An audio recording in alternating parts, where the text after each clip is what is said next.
Оросын богино өгүүлэг болон жүжигийн нэр зохиолч Антон Павлович Чеховын Хамелеон гэх сэдвийн талаар өнөөдөр бид ярилцахаар бэлдсэн байна. Энэхүү соднэр Хамелеон гэх зохиолын агуулга нь хотын зээлийн газраар очимлоо шар царайт цагтыг амтаар явж байв. Гэтэл Пучукены түлээний пим буюу амбарнаас нэгэн доглон нохоо цутах ба түүний хойноос нэг хүн хаан жолоог өгөөж нохоог барин үнэмэндэгдэв. Энэ үед очимлоо цустай уруугаа харуулах хөрөөхөн бол дагчин чичирч буй гүлэг хоёр төр очлоо. Очимлоо хөрөөхнээс юу болов гэж асуув. Хөрөөхөн хариулна. Та намайг өршөөж үз. Би энэ хуруугаараа хэн бус ажил хийхэд бол надад төлж өгвөл зөхнөө гэв. Энэ үед очимлоо тогтоол дурмыг хайхрахгүй байгаа хүмүүсийн талаар шүүмжилж нохоог устгах талаар ярилцдаг. Гэтэл тэр үед өмнөний дэлмар цугсан хүмүүс дундаас нэг нь энэ генерал Жигалавын нохой байна гэв. Энэ үед цагдаа очимлооны яриа гинэт өөрчлөлтөв. Хуруугаа азуулсан хөрөөхөн рүү буруугаа чих гэж оролдов. Чи ийм том биетэй байж ийм жижиг ноход уруулна гэж үү? Чиглав хатаасанд орчхад буруугаа нохонд чих гэж байгаа гэлээ. Гэтэл олон дундаас нэг нь үгүй ээ, генералын нохойлоо биш. Генералын нохой цөм сайн үлдэрэх гэв. Энийг сонссон цагдаа тодорхой хэмжээнд тэнэгэлсэн. Нөгөө шар цагдаагаас чи энэ нохойг генерал тавьчаад асуудаа. Намайг энэ нохойг олоод илгээлээ гэж хэлгэв.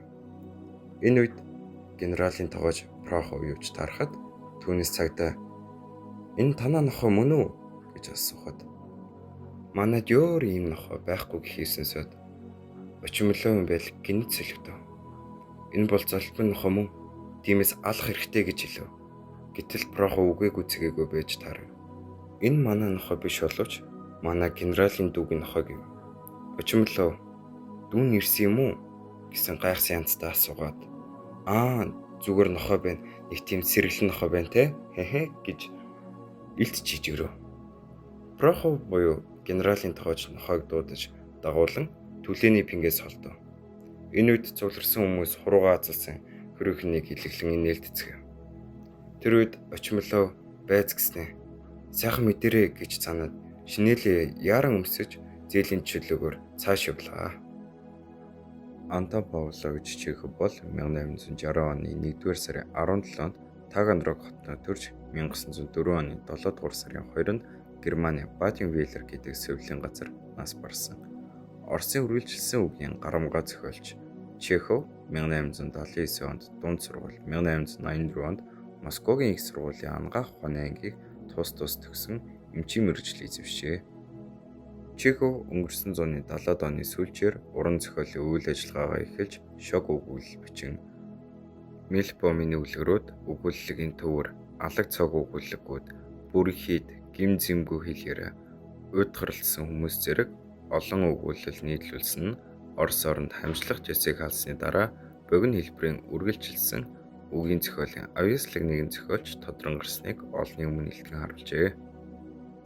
1893 оноос зохиолчийн уран бүтээлийн шинэ үе эхлэн Дугтуутай хүн, Морин ад, дурлалын тухай, сүйд бүсгүй зэрэг өгүүлэлэг туужид нийгмийн янз бүрийн давхаргын хүмүүсийн оюун санааны дороодлын байдал, тэдгээрийн сэрж, сэхэрийн сайн сайхан амьдралууд тэмүүлж эхэлснийг тод умруунаар дүрслэн гаргажээ.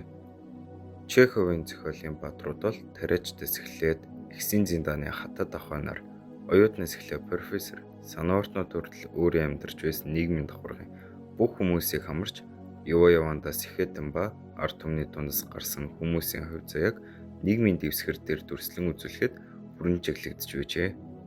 Түүний ихэнх зохиолд баатруудынх нь хайхрамжгүй үзэл санаа ихэнхдээ хоёр чиглэлээр өрнөдөг сонио онцлог ажиглагддаг юм. Энэ нь сэтгэл санаагаар тайвширсан сэхээдэг хүн эсвэл жирийн ард түмний дундаас гарсан амьдралаас залхаж гүйцэн хөөрхөн хүмүүс тогтнож буй нийгмийн байгуулалтад зөрчилдөж байдагтай оршино. Үүгээрээ зохиолч худал хуурмаг залхаа шунаг зан төрх жирийн хүмүүсийн зовлон зүдүр өлсгөлэн гачиглалт тулгуурласан нийгмийн байгууллагыг хайр найргүй шүмжилжээ. Иймээс бид өгүүлэг болон зохиолчийнхаа намтартай танилцлаа. За Манган Баяраа чи яагаад энэ өгүүллэгийг Хамелеон гэж нэрсэн гэж бодож байна? Энэ Хамелеон гэдэг өгүүлэг нь болохоор өөрөө ингээд дөрвд хоорондын байр сураас нь хамааран харилцаа айлгүй бие биетэй хамт харилцдаг байхгүй.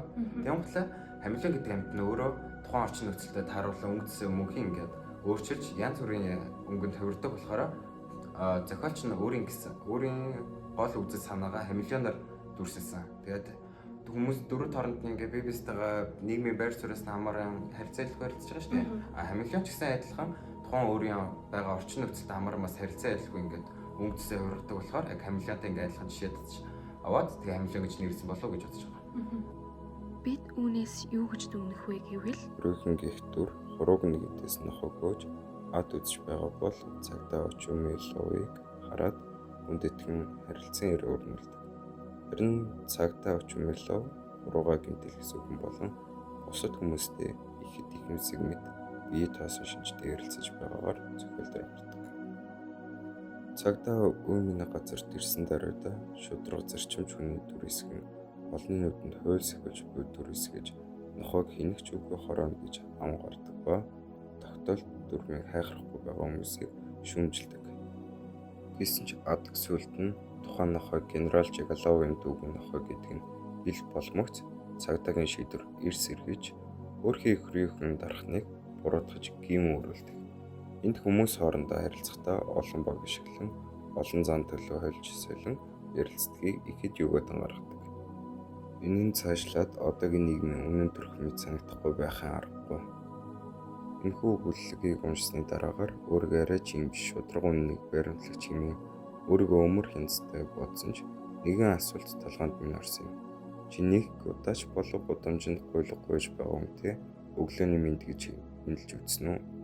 Хариулт минь тийм ээ би өмнө үзсэн гэж их л бахархалтай өөртөө хариулсан ч дараагийн асуулт тэгвэл чи багштайгаа хэдэн удаа мэдлсэн бэ? Гэх дахин асуулт урган гарав.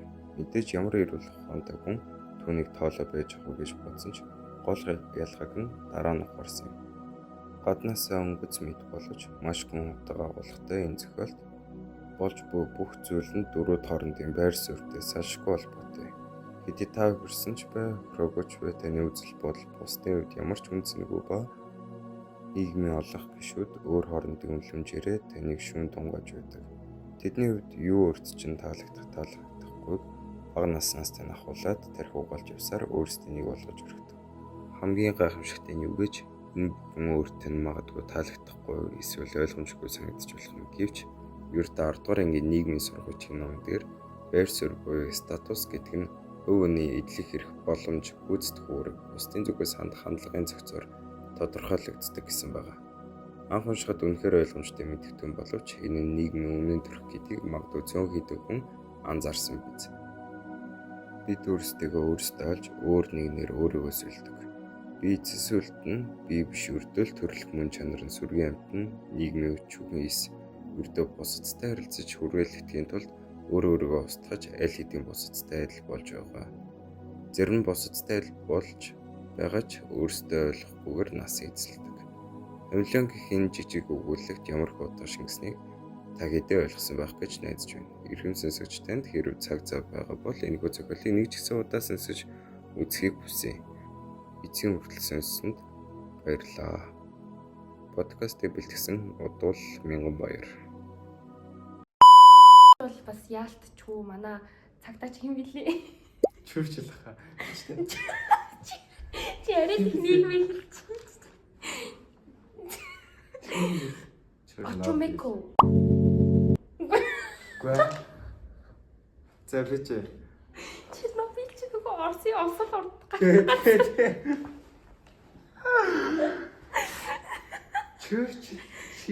Чэрчил чи нийгмийн эрдэмтэн үе. Очомеко билүү? Орж ирэхгүй байна.